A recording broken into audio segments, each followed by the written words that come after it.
Hello, viewers. Masquera say, viewers and listeners. Welcome to African Beyond Television Network. My name is Ronald Kwekwa. So, let us talk. I'm back so that we discuss about what is happening in the nation of Zimbabwe. A Catholic priest, let us speak out. We cannot continue to be quiet. The church cannot continue to turn a blind eye on very important matters. So let us get into the video so that you hear what the priest said. They bring bloodshed, they kill. Instead of freedom, they bring imprisonment to those who oppose them, to those who think differently, to those who disagree with their policies. The only thing they know is violence. These people bring bloodshed. That lacking integrity, they are dishonest. All they bring is nothing but distress.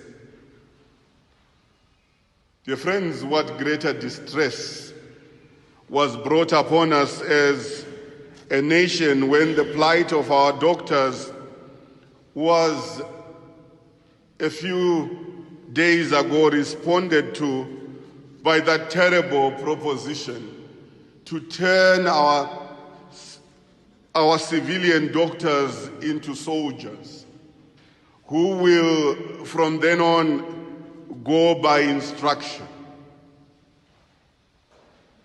Indeed, the Freedom Party refuses to give freedom of choice by refusing to listen to the cries of the distressed doctors. Instead, they propose more distress. We are now heading to become a state with no doctors, as this unconstitutional proposition is a destruction of the medical practice as we know it. Through our poor policies, the situation will not only get worse. The poor are always the victims. When the bishops question the capacity and emotional stability of the government, we are accused of insulting the office of the president. The governed are being insulted every day by the same people through these careless utterances and their total disregard for the Constitution. Living for justice is dangerous, for we live in a country that refuses to deliver justice. Our children are not going to school, except the few lucky ones. Our sick are not being treated in our hospitals. And yet, our leadership see their policies as right and good. What blindness is this? We live, dear friends, in a country now considered a fiefdom of the selected few. They decide the way and no one else. They are the police, the army, and the judiciary. They are everything.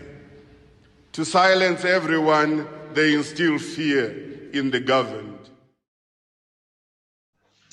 So you have heard the bishop, the Catholic bishop speaking, and that is very true.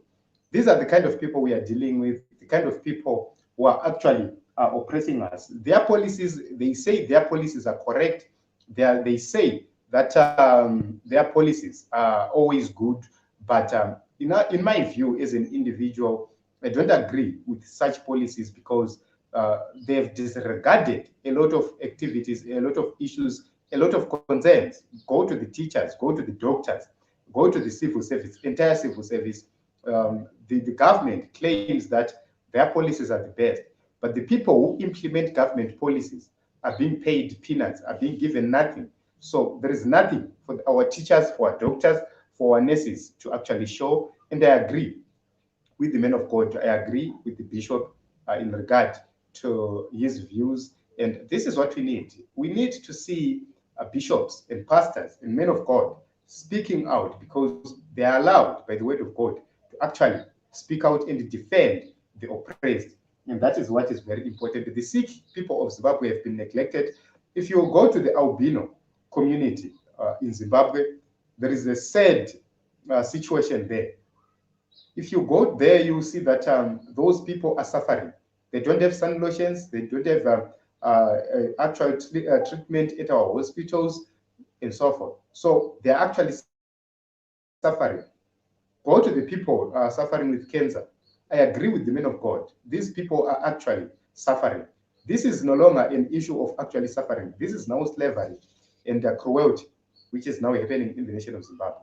Go to the schools. Only the kids of the elite are managing to go ahead with their education, are managing to have proper and better education. The rest of the people are suffering. They don't have proper education. That is what we are subjected to. Go to the rural areas and see the state of the schools. Yet the government lies that they built more than 1,000 schools since 2018, which is a lie. And the question is, where are those schools? We don't see the schools.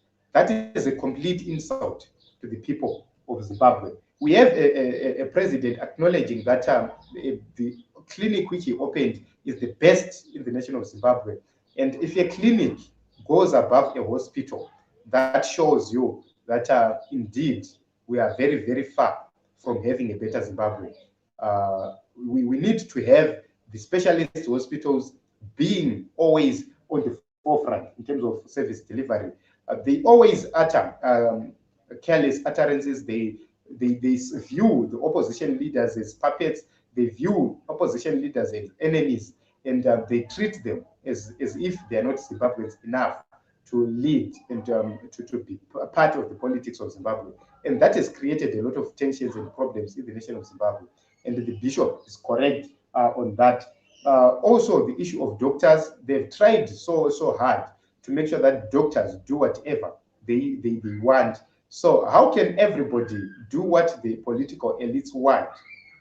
So that is a problem. The doctors need to naturally need to have their freedom, need to be paid well because of the nature of their jobs. But we have seen the government of Zimbabwe disregarding the plight of the doctors. Let us go to the issue of imprisonment. He spoke about the issue of imprisonment, and Honorable Job Sikala has been there for a very long time, and ZANU-PF people are actually celebrating. These are influential people from ZANU-PF leaders actually celebrating the imprisonment of Job Sikala, Honorable Godfrey Sitole, and the Nyatsime 13.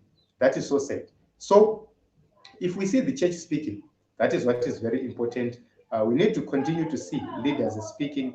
But however, there are those who lives or who benefits from the system. They will never say anything. They will never speak out.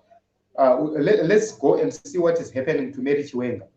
No man of God or no woman of God is going to come out and condemn that. Why? It's because the majority of them, they rely on the system, they live from the system, they benefit from the system itself. So when you are benefiting from the system, it's hard for you to actually speak. I talk this from experience. I know how ZANU-PF operates. When you are benefiting from ZANU-PF, it's difficult for you to actually speak or to actually say anything. So you have to leave, you have to distance yourself from ZANU-PF for you to be able to speak. So as long as they are affiliated to the ZANU-PF people, the majority of them will not speak. So I hope and believe that God is going to hear the people of Zimbabwe. Chipo Gwatizo, thank you very much for coming. Thank you very much for the comment. And the well said, hands the poor are always the victims. Tatambra sure. We need men of God vantaura chokwadi without fear. Sorry, ndinokumbira kubvunza kuti more blessing ali akavigwa here. We have not gotten the news of her burial at this moment. We don't have anything regarding her burial. She is still in the mortuary and waiting for the proceedings. So the family said they are not going to proceed with the burial arrangements if honorables are not released from prison and so forth, and they haven't been released so far. So the burial arrangements have not commenced. The problem is that the lawyer, the family lawyer, who is Honorable Job Sikala, is in prison, and the family of Mo Blessing Ali is on the run right now. They are on the run, they are in hiding, because the Nyatsime people are actually hunting them. That is the position right now. So I don't believe that they will be able to hold a funeral which is going to be to proceed well. So this is it, Team Zimbabwe, about what is happening in the nation of Zimbabwe. We are going to continue to come up live and cover a lot of issues which are happening in the nation of Zimbabwe. Thank you very much for coming. Please subscribe, please comment, share, and don't forget to ring the notification bell so that you don't miss out each and every time we go live or we post an update. To fellow saints, please continue to pray for our fellow producer, Cooksman. He's under siege, he's getting threats from various points, and the problem is that the country is not safe for him at this moment. So we want him to be safe, and we are praying that he will be safe. I'm going to come with the updates of his situation as soon as they get the much needed information for me to come live. So thank you very much for coming. Thank you very much for your support.